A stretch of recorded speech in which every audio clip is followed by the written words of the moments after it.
All right, I'm heading out. And don't you do anything unnecessary. With those final words aimed at Eric, Percy, who was set to go on a company trip starting today, left. The sound of the front door being slammed shut made Eric shiver, gripping his own hands tightly in fear.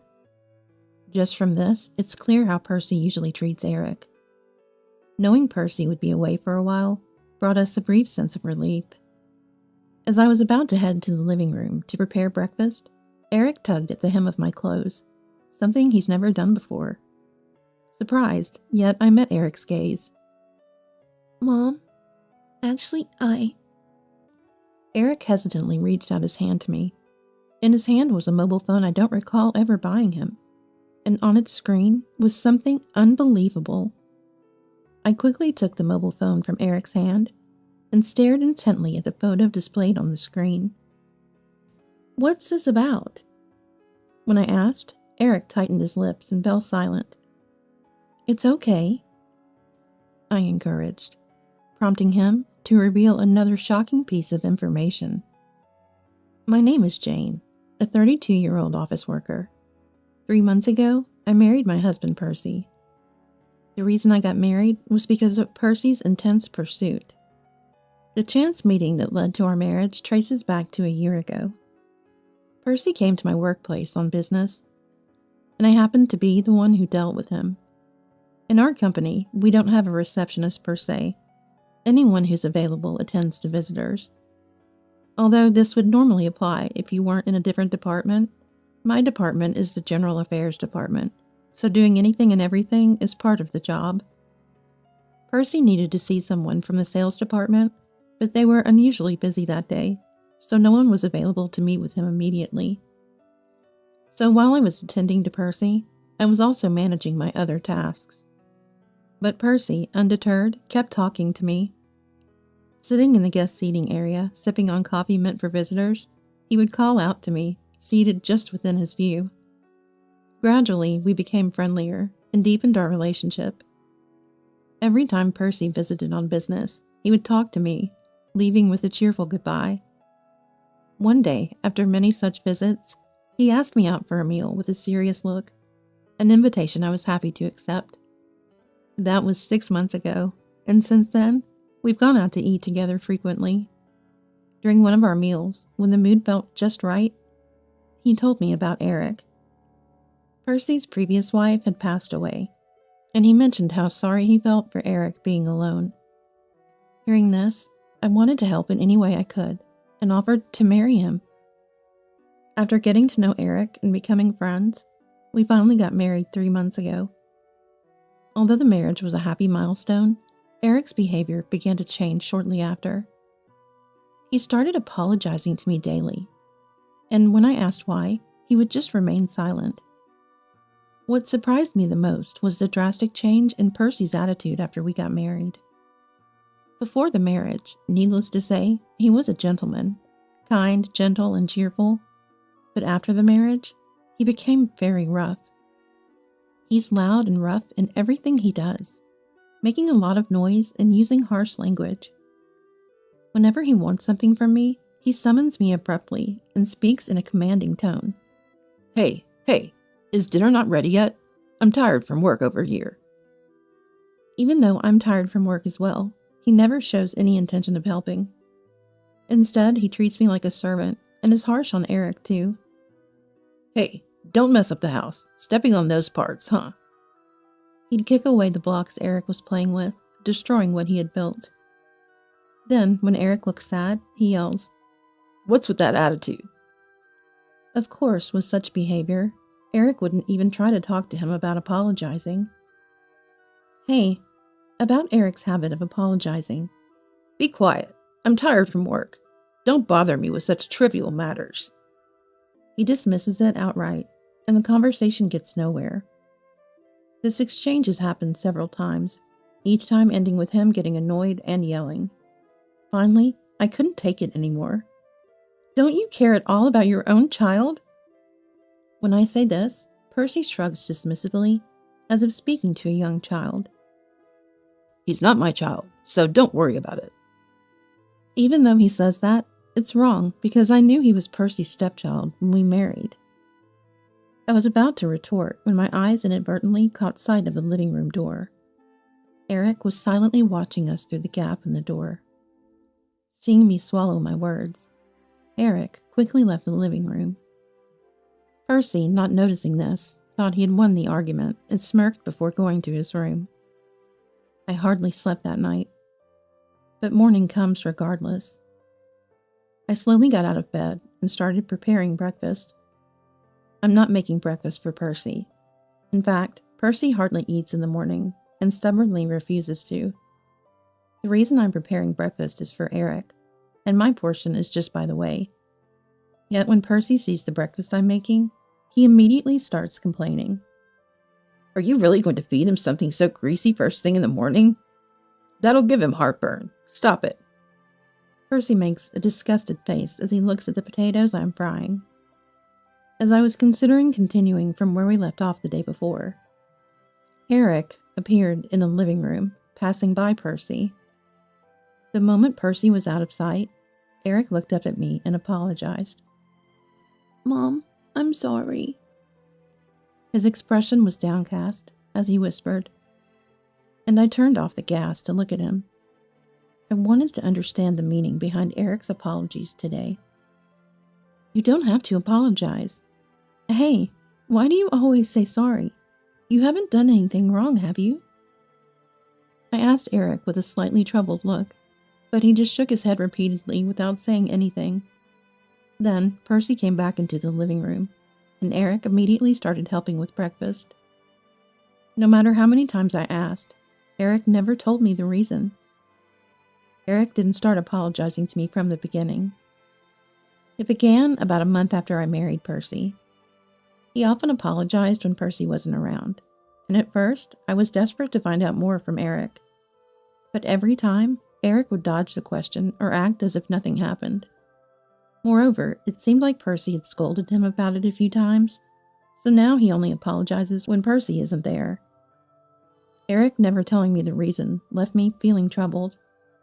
This time was no different, and I sighed secretly while preparing breakfast, just like Eric. Percy was already ready to go to work, showing no interest in us. After what happened yesterday, Eric probably won't talk even after Percy leaves for work today. While sighing disappointingly, we watched Percy leave for work and then ate breakfast. After dropping Eric off at the childcare center, I was once again pondering his apologies on my way to work. As I walked into the office, lost in thought, and reached for my employee ID, I noticed something unfamiliar in my bag. What? This? Inside, there was a crumpled piece of paper, and as I cautiously opened it, there were words written on it. It was in clumsy child's handwriting, and I immediately knew Eric had written it. I'll definitely talk next time. Seeing the earnestly written words, I was filled with unease. Eric, who had never talked before, was now promising to talk, even using the word definitely. Although I was happy, I couldn't shake off my anxiety as I went to work. Then I realized something. Percy will be away soon. It was a natural thought. Percy was about to go on a business trip, leaving the house empty, so there would be no interruptions. This meant Eric could talk to me without fear of being scolded by Percy. Realizing this made me oddly satisfied, and I focused on my work. As the day Percy would leave the house approached, I saw him packing with excitement the day before. Since he was in a good mood, he didn't nitpick over every little thing like he usually does. That alone made a big difference in how I felt, but it seems Eric didn't feel the same way. He looked as if he had made a decision, remaining silent all the while. That day, Percy was set to leave earlier than usual. After we got up, Eric timidly woke up a little later. I'll be going then. Make sure you don't do anything unnecessary. Percy directed his last words to Eric as he was about to leave for the trip. The sound of the door slamming shut made Eric shudder in fear, gripping his own hands tightly. Just that alone was enough to understand how Percy usually treated Eric. "Good morning." As I spoke, I noticed Eric was almost crying. "What's wrong?" That just now with Dad was scary, wasn't it? Probably it wasn't just being yelled at as he was leaving. Percy has a habit of complaining as soon as he sees someone. So even on such a day, I thought he had complained when he encountered Eric. Knowing Percy would be away for a while brought us a short period of relief. Now, about to prepare breakfast, Eric tugged at the hem of my clothes. I was surprised, as he had never done such a thing before. But I met Eric's gaze. Yet Eric, looking like he was about to cry, apologized. I'm sorry, Mom. I'm sorry. Holding Eric as he cried big tears, I waited for him to calm down. It wasn't the best way to say it, but I decided to take this opportunity to ask him in detail. You always apologize, but what happened? You put a letter in my bag the other day, right? Will you talk today? I smiled gently and asked slowly. Then Eric nodded over and over, almost sobbing as he said, I have something I've been keeping from you, Mom. I've been wanting to say it for a long time. But I was scared of Dad getting angry, so I couldn't. But I had to say it. Trying hard to hold back his tears, Eric spoke. But his words overflowed, seemingly disorganized, making it hard for him to express himself clearly. I gently stroked his head as he cried again, waiting quietly. Rushing Eric at this moment wouldn't do any good, and it would only make him more anxious. From today, I can face Eric without any reservations. It's all right to take a day off from work in the childcare center today. I'll definitely talk next time. I wondered what Eric felt when he put those words in my bag. Confirming that was my priority. While thinking this, Eric seemed to calm down a bit. He was still hiccuping a little, but was now in a state where he could talk. The words he began to say and what he showed me left me utterly shocked. Mom, actually, Tentatively, Eric extended his hand to me. In it was a mobile phone I didn't remember buying for him. And even more so, the screen displayed something unbelievable. I quickly took the phone from Eric's hand and stared intently at the photo displayed. What's this about? As I asked, Eric clamped his lips tight, going silent. It's okay, I urged. And then he started to say something unbelievable again. This is the previous Mom. Hearing those words, my eyes widened. I had been informed by Percy before we got married that his former wife had passed away. If not, it meant Percy was still lying to me.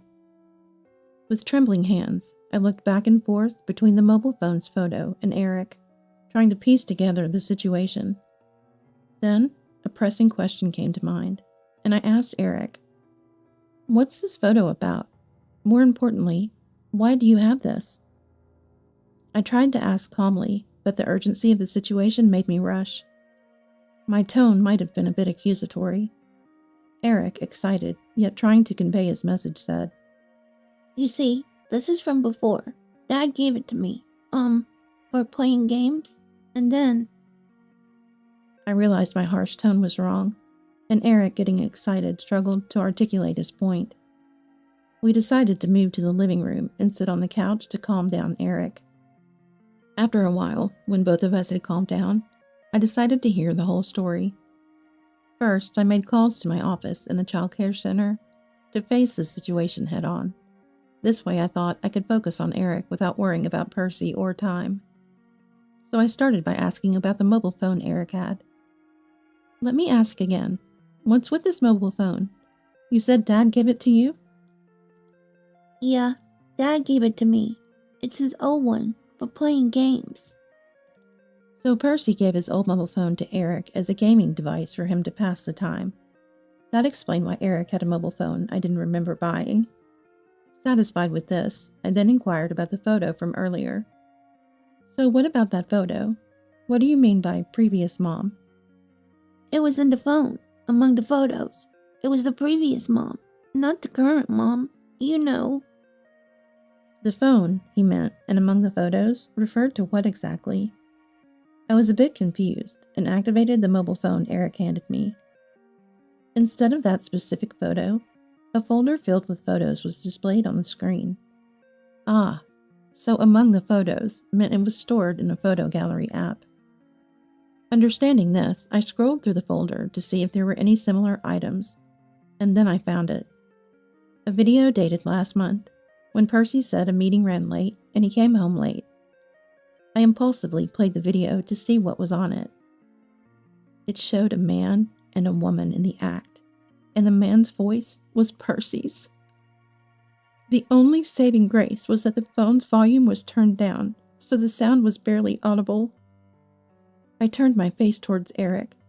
There he was, biting his lip hard, trying to hold back tears. I threw the phone aside and hugged Eric, slowly rubbing his back. That was all I could do. Eric must have seen this video. I know a child's curiosity is unstoppable. I didn't want it to be not Mom. The voice on the TV wasn't Mom's. I hugged Eric as he started to cry again. All I could do was nod in agreement. Eric, being only 5, naturally wouldn't understand what the act in the video meant, but he could tell it was his father's voice. However, the woman's voice wasn't mine. That saddened him and he cried. When I asked Dad, he got really, really angry at me, said not to tell Mom, and scolded me. The mobile phone belonged to Percy, so Eric must have asked Percy about the video and photo.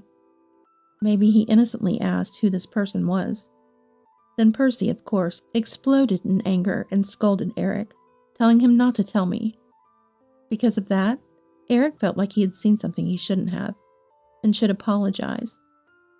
If you've done something wrong, you apologize. He was applying that simple rule towards me, but he couldn't tell me the reason. Percy scolded him harshly, and despite being married to me, he was intimate with his ex-wife. It seemed Eric was also bothered about conveying such a thing. Understanding this much, I hugged Eric even tighter.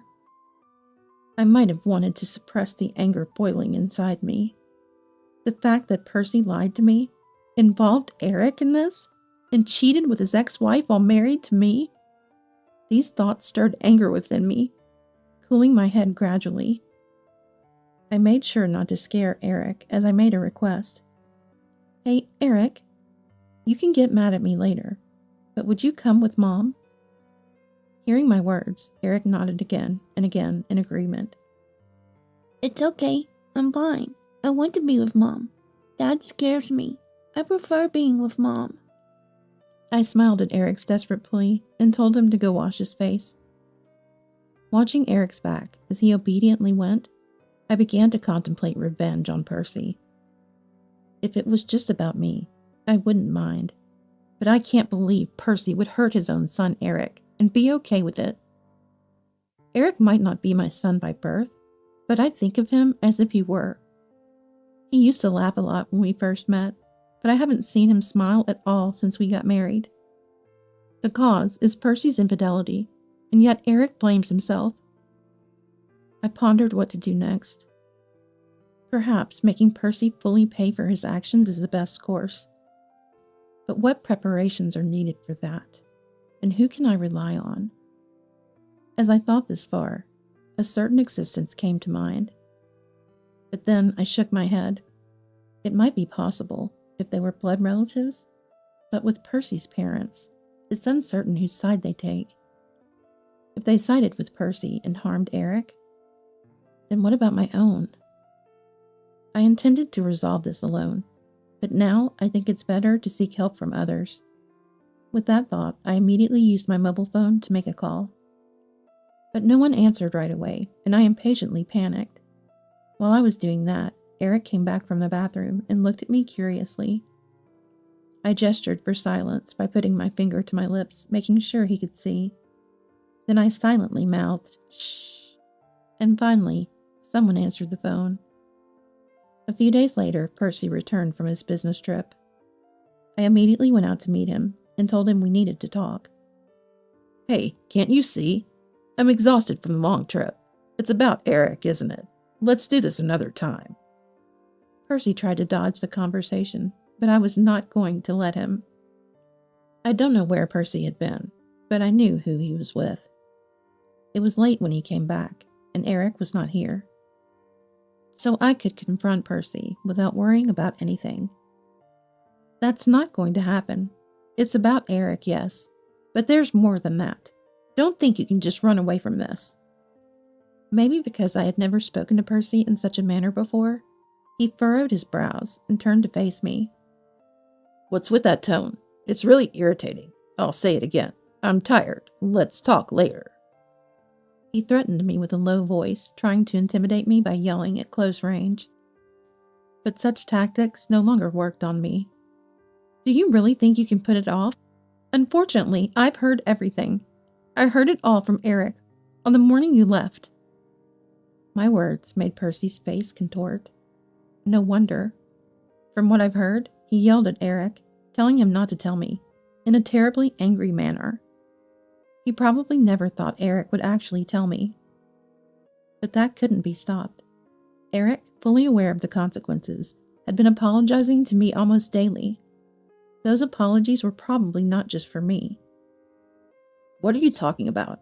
I didn't hear anything about this. Where did he go? To the bedroom? Is he asleep already? Percy looked around for Eric, but Eric was not in the house. I had anticipated what would happen if I took action. Therefore, I had sent Eric to my parents' house to ensure his safety. You won't find him no matter how much you look. Knowing you would search for him, I've sent him to my parents' house for safety. Hearing this, Percy stopped in his tracks and turned back to face me. Then he slowly approached me, grabbed my shoulders, and shook me. You saw it, didn't you? You saw it, right? If you heard that talk, it means you saw it, right? I endured the fear while Percy violently shook me. Compared to the fear Eric had been carrying all this time, this was nothing. Isn't that an invasion of privacy even for spouses? Did you tell him to show it to you? Yeah, that's right. I told him never to tell you, never to show it. Even as I tried to break free, Percy kept coming closer, and I felt a deep fear. Thinking of how Eric must have felt made me want to apologize myself. Your privacy is less important than Eric's emotional wounds. That's far more serious. All this Eric. Treat me with more care. Respect and pamper me. Percy shouted like a child, stomping on the ground, making me wonder who the real child was. Faced with Percy's childish outburst, I was dumbfounded. If you want respect, earn it with your actions first. Lying about your ex-wife being dead, cheating on me, and telling your own child to keep quiet about your affair trip? What do you think of us? So, you knew everything. I thought maybe you didn't understand since Eric talked to you. Well, if that's how it is, divorce is the only option. Percy started talking about divorce, to which I immediately agreed. That's exactly what I want. But you understand, right? You'll pay alimony for hurting Eric, I said, shoving the divorce papers with my filled-out sections in front of Percy. Seeing the papers, Percy's face turned pale. Apparently, Percy thought he could escape while I or he went to get the divorce papers. I won't let you get away with it. I pressured Percy to fill out his sections. Pressed by my determination, Percy reluctantly agreed, but insisted on one thing. I'm taking custody of Eric. That's non-negotiable. What are you saying? I'll never hand him over, I retorted, and the argument about custody began. But I did not give in, and after Percy finished filling out the divorce papers, I quickly left the house. Percy chased after me, but I didn't look back and hurried to my parents' house. My parents' house is very close to ours. My parents were still alive, and when I took Eric there and told them everything, my father was furious. When I returned to my parents' house with the divorce papers, Eric was asleep. My mother was anxious, and my father was still angry. I showed the divorce papers to my father, and we discussed the future until dawn. As the sky began to brighten, we had a plan in place, and I decided to take a short nap. Eric was sleeping in the room I used to use before moving out. Watching his sleeping face, I reaffirmed my resolve. When public agencies started operating, my family and I visited various places. First, we went to the family court to submit the divorce papers, then looked for a lawyer. With my parents' help, we found a good lawyer, and Eric and I submitted evidence and testimony. After the review, it was decided to announce the details in person, and Percy was called in. Percy, appearing nonchalant, entered the lawyer's office and looked around for Eric. "It's no use looking, he's not here." At my words, with a displeased expression, Percy reluctantly settled with the lawyer. Then, the lawyer told Percy that it would be difficult for him to gain custody, and Percy started getting angry in the lawyer's office. "Why is it difficult? He's my child." "Think about what you've done before you say that. Don't you even feel like apologizing?" As I said this, Percy became genuinely angry and was taken to another room by himself to continue the conversation. While I was discussing with the lawyer, Percy began to cause a commotion in the other room, leading us to reluctantly call the police. Percy continued to make noise until the police arrived, during the explanation of various procedures. I became embarrassed, wondering why I ever married such a person, as Percy broke through other lawyers' and clerks' attempts to stop him and barged into the room I was in. Just as he was about to become violent, the police finally arrived.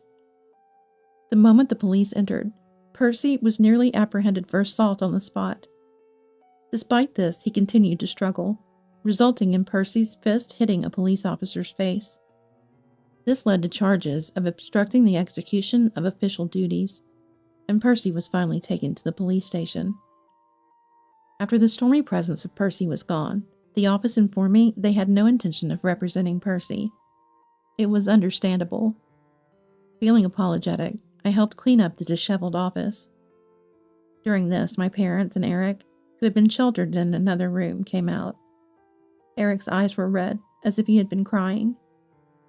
I had hoped not to put him through such fear, yet I ended up doing just that. But Eric rubbing his eyes helped us clean up. Praised by various people, including my parents, Eric's smile returned. I felt like I saw Eric's genuine smile for the first time. Though Percy was eventually released from police custody, he lost custody of Eric. The parents-in-law came to pick him up, but they were cold towards him after hearing the situation from me. In addition to facing the payment of compensation and bail, Percy found himself in even worse straits. After I sent a certified letter detailing the incident to Percy's company, he was fired. This meant that even after being released, he was shunned by his company and had no place to return to work. Furthermore, it seemed he was disowned by his parents-in-law and couldn't even pay the mortgage on his house. With the need to pay compensation, bail, and the house mortgage, but no place to work, what is Percy planning to do? Though financially punished, I am not yet ready to forgive him for just this. I had a restraining order issued through a lawyer, keeping Eric away from the threat named Percy. Percy seemed furious upon learning this, but seemed to have given up on getting involved with the police again. He quietly went back to doing day labor, working to repay everything. Living through such days, I was informed by the lawyer. Honestly, it didn't matter to me, but knowing what he was doing now brought me more peace of mind. With that, we were freed from Percy's oppression, feeling refreshed and relieved. However, I still have some lingering regrets. It's about the ex-wife I was told had passed away. After having the lawyer investigate, it turns out Percy had divorced her before he approached me. The reason was her habit of cluttering, but it seems Percy stopped caring about that once they were separated.